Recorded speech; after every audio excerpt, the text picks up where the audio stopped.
Today, we're going to talk about the topic of mass adoption when it comes to cryptocurrencies, because this is a topic a lot of people have talked about over time.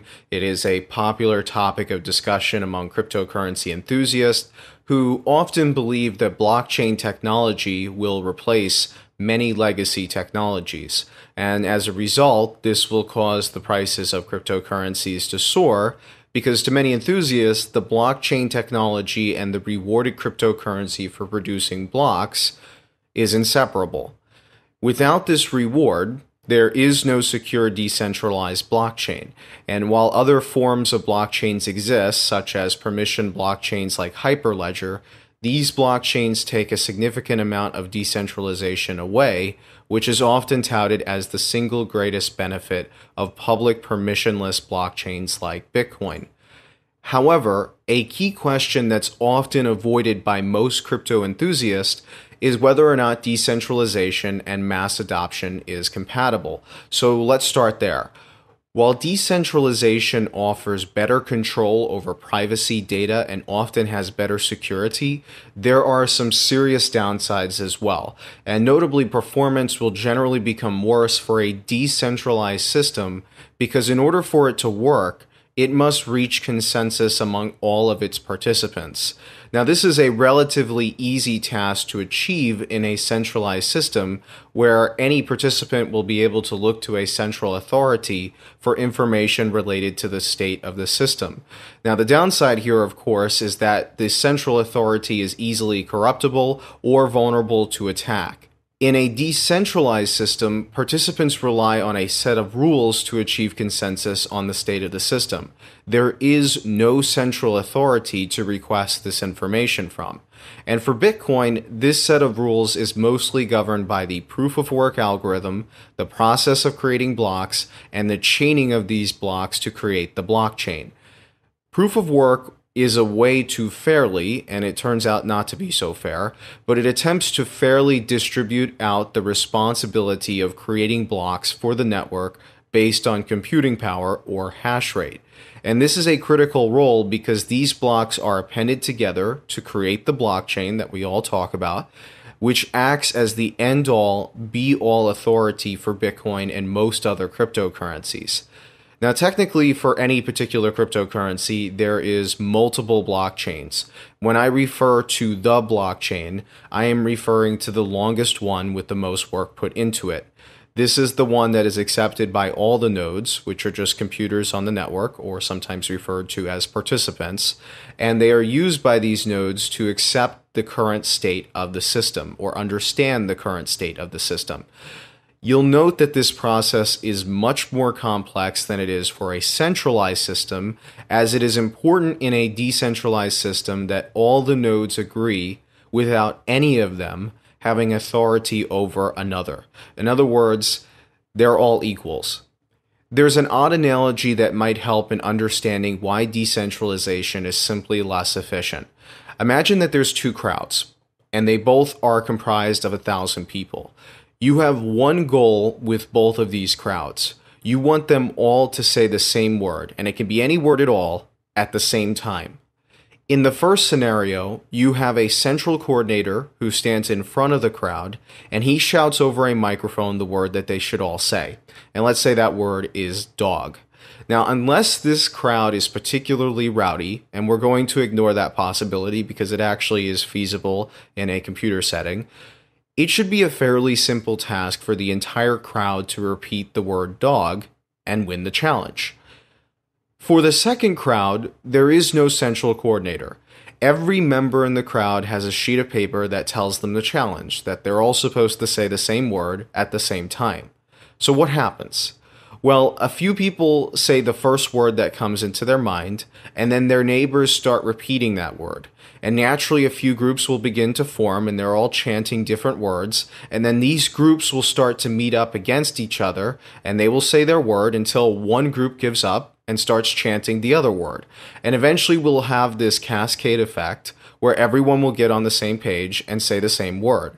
But as you can imagine, this process will take quite a bit more time than it did in the scenario with the central authority. Now, fortunately, in the real world, we have a better process than what I just explained. However, the way that blocks are propagated across the network is actually quite similar to that analogy. The point is, decentralized systems will almost always offer lower performance and throughput than the equivalent centralized counterpart, and this is generally not fixable by advances in technology. It's really just common sense. Usually, these technological advances are going to serve to reduce the gap, not remove it, with the hope being that eventually the gap will become small enough to not be so noticeable. Now, lower performance and throughput is a trade-off that enthusiasts might be willing to make, but it becomes a more strenuous trade-off the larger the group of users that you're targeting. When discussing mass adoption, it will become very difficult to convince many subsets of users that decentralized blockchain applications will provide them a better experience than the equivalent centralized counterpart. For example, a power user sees performance as paramount, so they might not mind the sacrifices made in privacy or control. Power users often include the biggest businesses in the world, which significantly limits the commercial potential for decentralized public blockchains. However, even among the more casual users, it might be difficult for them to understand the benefits of decentralized systems, while it will be much easier for them to understand the disadvantages, as usually those disadvantages are a lot more tangible. So let's be a little bit more specific. It is easy to perceive a drop in performance, but not so easy to perceive an increase in privacy. And this is just one example. And this is an unfortunate reality that I suspect many decentralized protocols will never be able to fully overcome. Their benefits are not easily noticeable, while their downsides are. The core upside of removing trust in a decentralized system does not really become a concern to many users until their trust is violated by an equivalent centralized system. And then even then, users are often quick to forgive. It can take many betrayals before one is finally willing to give up more tangible benefits like performance and convenience for a trustless and private environment. And that's something that I think many people underestimate, because there are so many scandals that we see with the banks or some of these social media companies. We just recently had one with Facebook, which I'll be discussing briefly later on. But I just want to point out here that people are very quick to forgive some of these more centralized systems that we see that clearly have a massive problem. Now, another common benefit that's stated for public blockchains is that they are among the most secure methods for storing data. And the reason why is that it's near impossible to change entries to the ledger, which is a characteristic commonly referred to as immutability, which means that manipulating transactions is basically impossible. Furthermore, all data that is appended to the ledger, or the blockchain, must follow rules that are set by the system, which are then validated and verified by a network of nodes as opposed to a central authority. As a result of the immutability that we see with blockchains, the difficulty of creating false entries on the ledger, and the impossibility of blocking valid entries, at least on most public blockchains, usually these public blockchains are touted among the greatest innovations for storing data purely and securely. And this is all true and illustrates how Bitcoin has operated so well for nearly a decade now.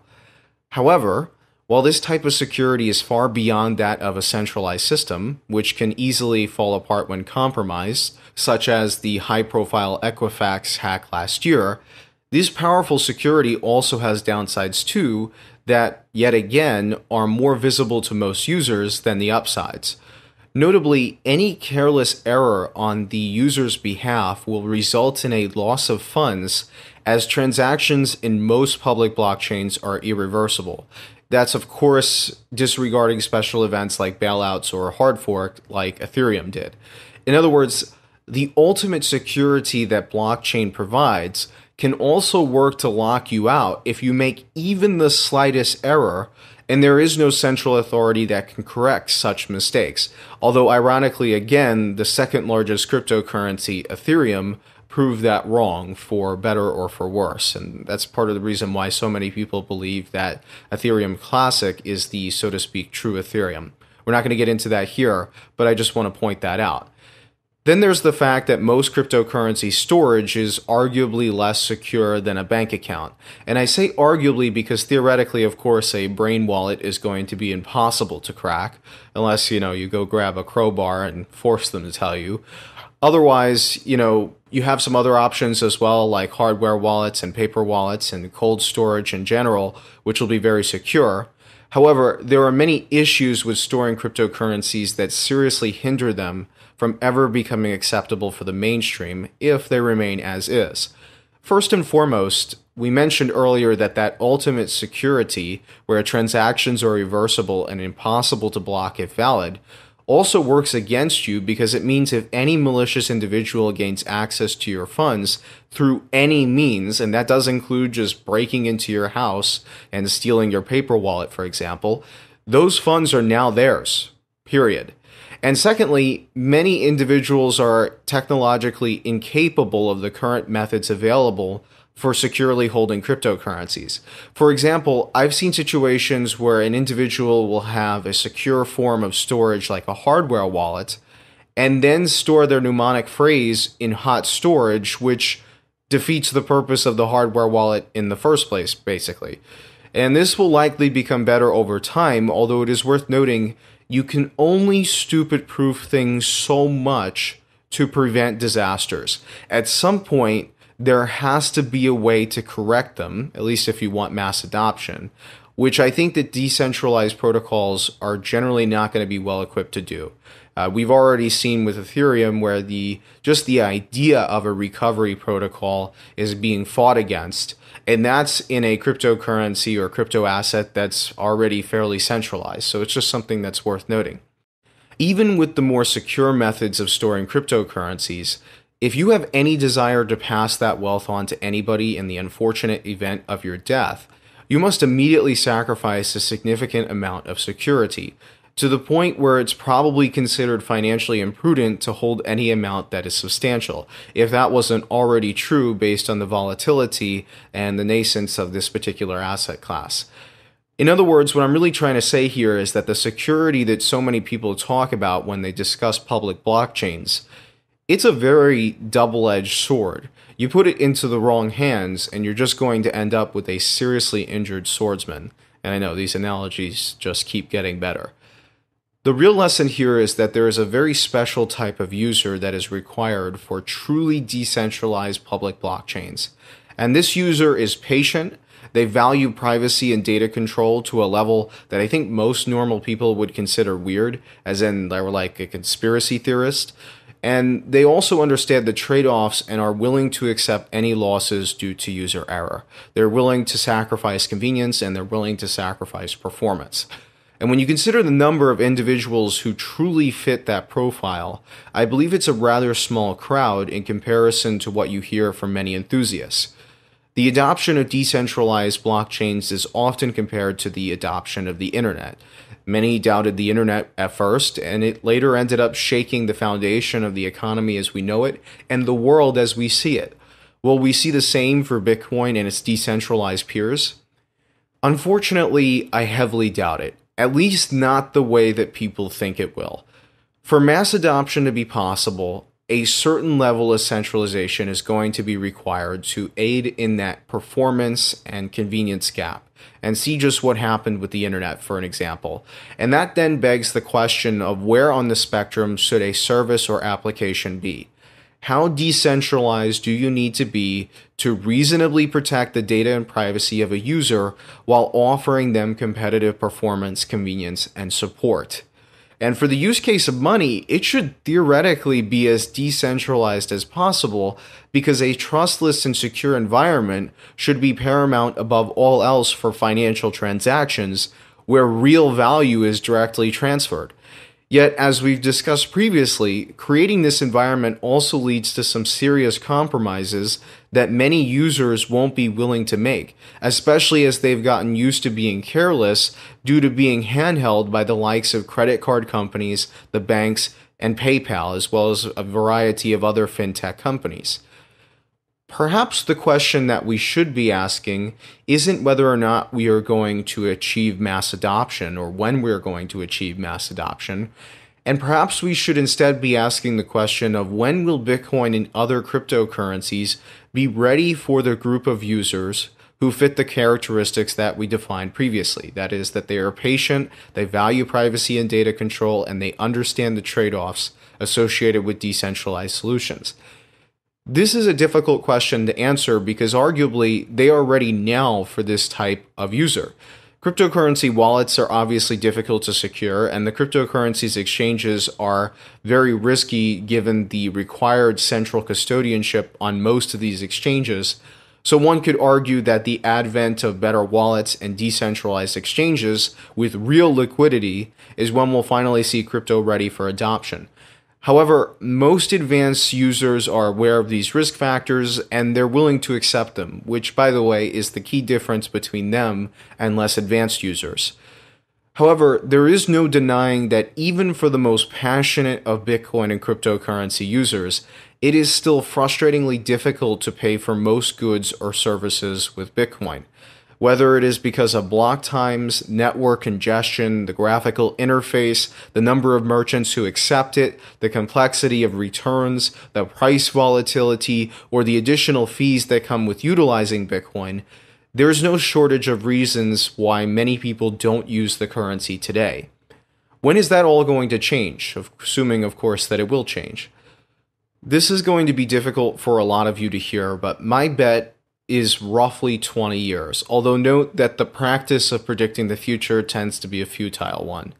The more important premise that I'm really trying to get across the board here is that it will take far longer than what most expect. And the reason why is, number one, innovation must keep up with centralized solutions, which have far, and I mean far more, development resources. And it's also easier to coordinate change in centralized systems.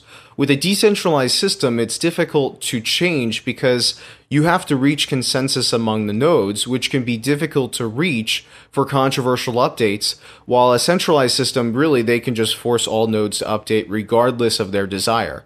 So, for example, the changing of the block size or the block time in Bitcoin would be very difficult to do through a soft fork, and that's why Bitcoin Cash was born, for example. Furthermore, businesses require more time to understand the technology and why they should consider accepting cryptocurrencies like Bitcoin.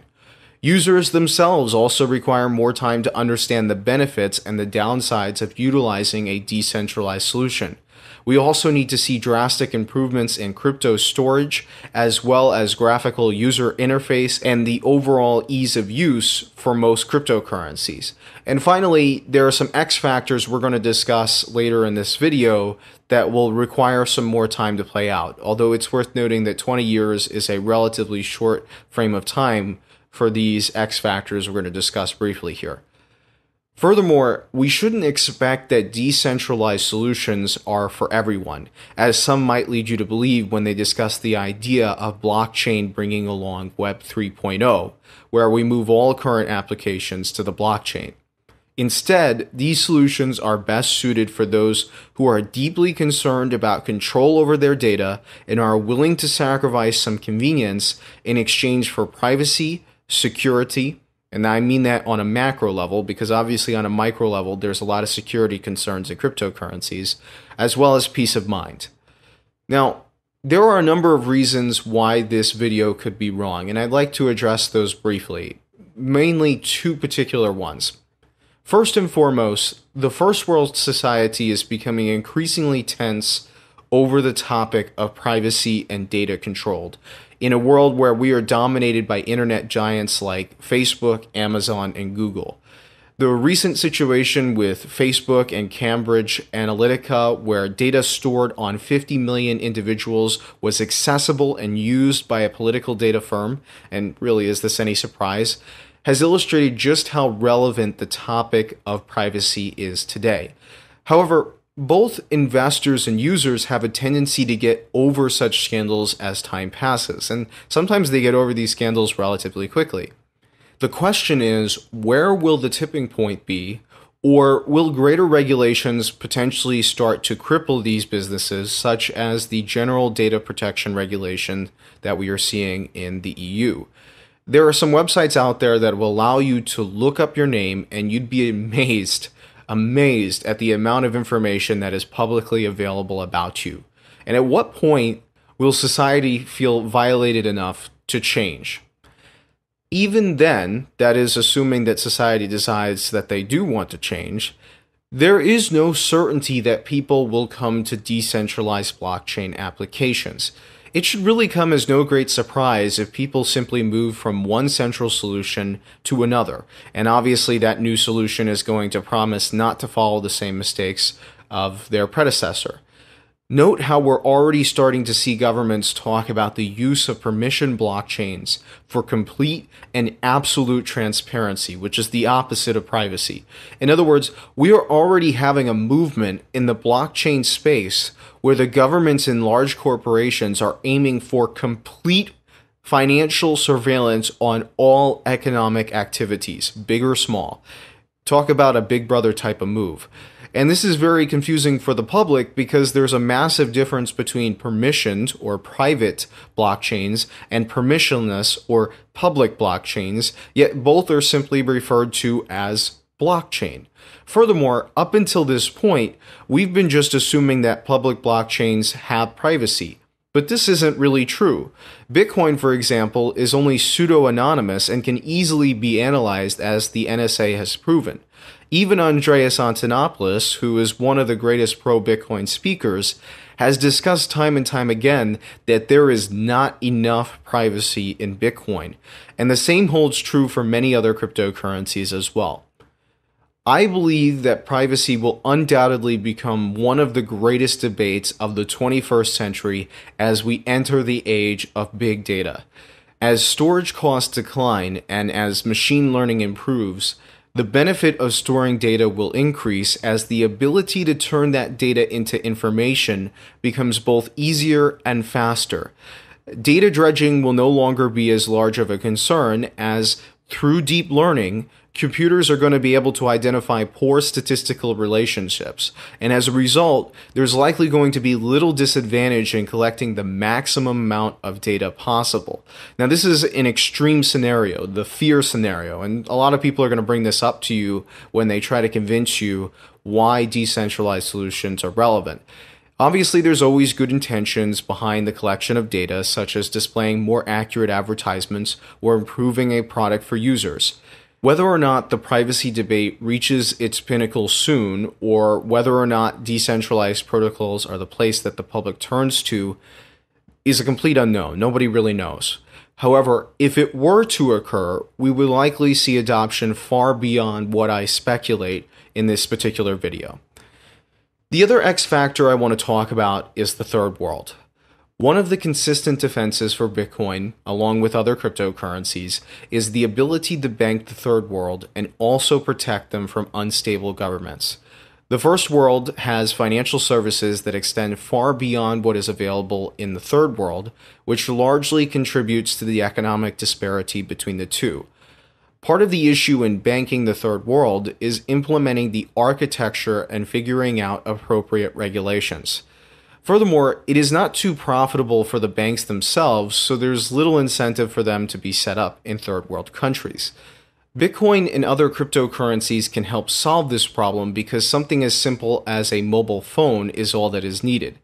However, this is still happening at a relatively small scale, and it is far more likely for regional governments to act against Bitcoin in these circumstances, as it poses a far realer threat to third world currencies than it does to first world currencies. Additionally, the concerns that we outlined for Bitcoin previously, particularly the security of holding it and the lack of error forgiveness due to irreversible transactions, should likely be solved before trying to introduce it to the third world, where education is a serious problem.